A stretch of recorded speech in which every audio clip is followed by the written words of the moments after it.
Hello, welcome to another video. In today's video, I'm going to be talking about the Topo Athletic Mountain Racer 3. This is another episode of 100 Miles In.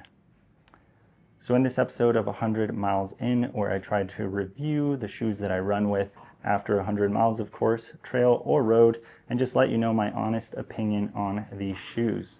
Full disclosure, I did purchase this shoe from Amazon, actually, full price, $145, but it is a great shoe.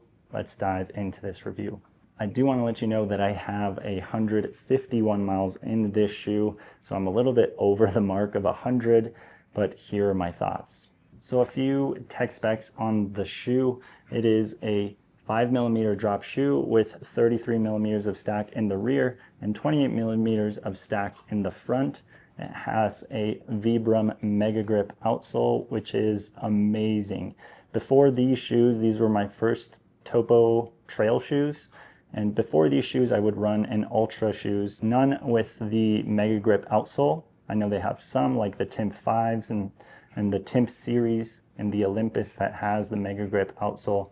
But yeah, this was next level. I was running the trails up in Rye, Colorado when I first got this shoe, and before I actually used this shoe, I would be running in kind of a inadequate shoe for those trails. It was the Ultra Outroads, so it wasn't even a full-on trail shoe. It was a hybrid road to trail shoe. When I got these, the confidence that the lugs and the shoe in general gave me on the trails was next level. I didn't think that I was losing that much with the Outroads, but boy, I was wrong. Topo Athletic shoes offer a nice wide toe box so your toes can splay. I recommend using toe socks with Topo Athletic shoes, especially if you're going to be running on trail. I do run in toe socks and regular socks, but if I'm going to run on trail, I will make my best effort to wear toe socks to get that full splay effect especially when I'm going down the trail. With the wide toe box that Topo Athletic offers, people are often concerned that you will have a lot of shake and movement in your midfoot, but from my experience, Topo Athletic shoes have an extremely solid midfoot platform and a lot of lockdown offered by the laces. In both this shoe and the Ultra Venture 4s, which I'm actually testing right now, I get tremendous lockdown in the midfoot while my toes still have room to splay. So it's not that the shoe is wider in general, it's just that it has the nice natural shaped toe box. The color of this shoe is by far my favorite I've seen in any shoe, trail, or road. It's just timeless. When I put these things on and I go run, it does give me like another level of confidence, another level of like, wow, this shoe is awesome. The first run out of the box, I ran 8 miles around Palmer Park here in Colorado Springs, Colorado, and I had zero problems with them. The only thing I will add is that I was running in a shoe with not as much drop. I guess it has zero drop because it was Ultras, and the stack height was a little bit concerning at first because I wasn't used to running in a shoe with this much cushion. But now I can't see myself going back to a minimal trail shoe. After my first couple runs with this shoe, I did take it on a 20-mile long run, summiting Mount Greenhorn and North Peak in Rye, Colorado. This shoe performed extremely well for that long run, minus the fact that I did get some rubbing and hot spots right underneath the ball of my foot.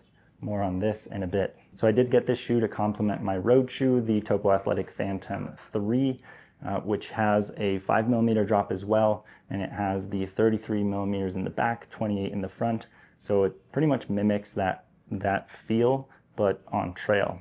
It does have a gaiter attachment, but you have to use the Topo Athletic proprietary gaiters. I know that they're coming out with the Mountain Racer 4 here soon, and that will feature a new gaiter attachment system that will kind of steer away from the proprietary gaiters and let you use gaiters from other brands. This shoe does not offer a rock plate, which is fine by me. I haven't actually used a shoe with a rock plate. I don't know if I would like it or not.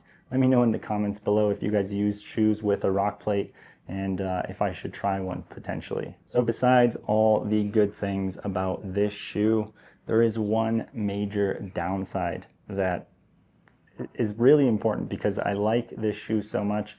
I wish it didn't have this downside so I could just keep running miles and miles on them. I still will use them, but not for long runs, and here's why. So I've looked this problem up in the Topo Athletic review page for the shoe. You actually see some reviewers talking about this same issue, and then I actually found a forum where it talks about this same issue, and I believe this is where it stems from. The Topo Athletic Mountain Racer 3 is a technical trail shoe, and because of this they went with a really narrow midfoot. I think to avoid, catching rocks and being able to place your feet on whatever part of the trail. It did give you less of a platform to maneuver more easily through the terrain you are running through. This sounds ideal, it is ideal, but I think this is just a little bit too narrow. The problem is that where the midsole meets the upper, I get a little bit of rubbing right beneath the ball of my right foot specifically, but it's only after 10 plus miles of running. So if I lace these up and I go on a 5 to 10 mile trail run, I'll be totally okay. If I want to take them any farther than that, I do start to get this blister. I have relieved this with a Engo blister patch, which are these little blue things. Pretty sure you could do the same thing with some duct tape. This feels very much like duct tape material. There's one here and then one on the inside of the shoe, and that has helped tremendously with that hot spot that this shoe gives me. But I really wish that the platform was just a little bit wider.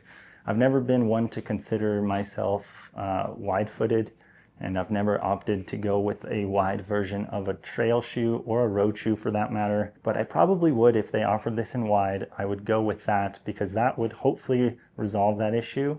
And I'm guessing that most of the reviewers on the Topo Athletic site or in the forums that had this same problem just have a little bit too wide of a front foot, because it's not the midfoot, it's more so the front of your foot.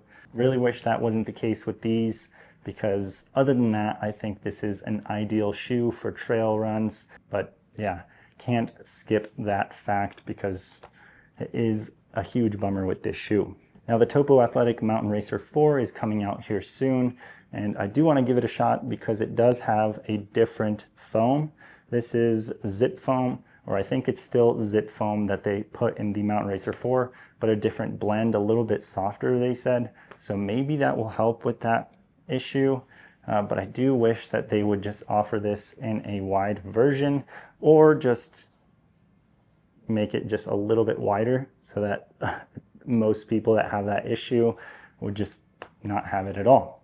This is the shoe that I used for my first 50K Ultra, and because of the problem with the hot spots and blisters I was getting, I actually opted to bring a drop bag for that Ultra. It was around mile 15 when I actually switched shoes from this to the Ultra Outroads. Now I wish I didn't have to, because the Outroads don't nearly offer as much grip as this does, and they're just not as comfortable as this minus that hot spot. I did have to finish the Ultra Marathon with the Ultras, but I got it done. But unfortunately, I wasn't able to log all those miles on this shoe. So would I recommend buying this shoe? I think it depends on what you are expecting to get from this shoe. Now I do have access to the Ultra Venture 4s from Topo Athletic. Those are going to be my long run trail shoes.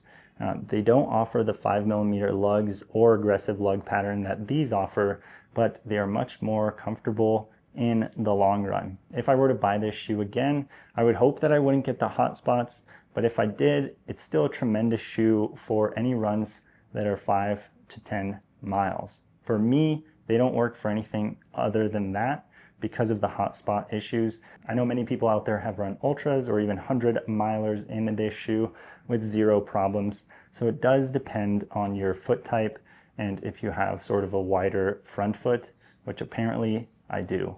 That is it for this video. Thank you guys for watching. I'll see you guys in the next one. Peace.